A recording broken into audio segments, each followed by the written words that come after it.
etməyin. Valideynlərinizə özünüzü sübut eləməyə çalışmayın. Onların istəkləri kimi yaşadıkça daxilinizdə özünüzü boğacaqsınız. Bir zaman gələcək, özünüzü cəmiyyətə təqdim eləmək istəyəndə artıq üsyankar kimi görünəcəksiniz. Odur ki, zamanında valideyninizə özünüzü düzgün təqdim eləyin, özünüzü gizlətməyin.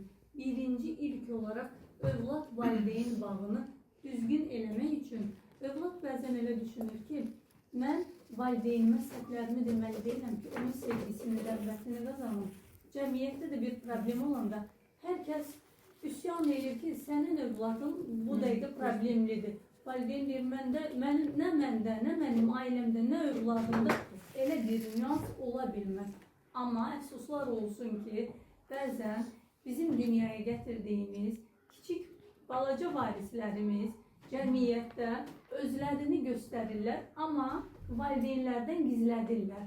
Valideyn də o qədər sevgisi çoxdur ki, övladının səhvlərini görmür, onun üzərində işləmir də istəmir. Və yaxud da mən buna ən cüzi, minimal yanaşmayla belə, amma dərin baxışla baxanda valideynin məsuliyyətsizliyidir. Valideyn heç bir zaman övladının sevgisinin qarşısında ona sevgi ilə yox, övladını disiplinli, cəmiyyətə yararlı fərd kimi böyütməlidir.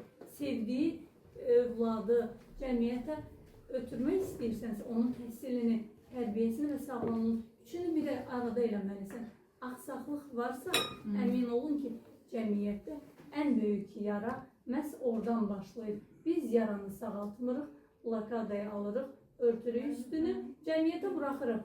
Artıq cəmiyyətə yaralı bir fərd ötürmüşük. Bu nə etmək istəyəcək? Hamını yaralayacaq.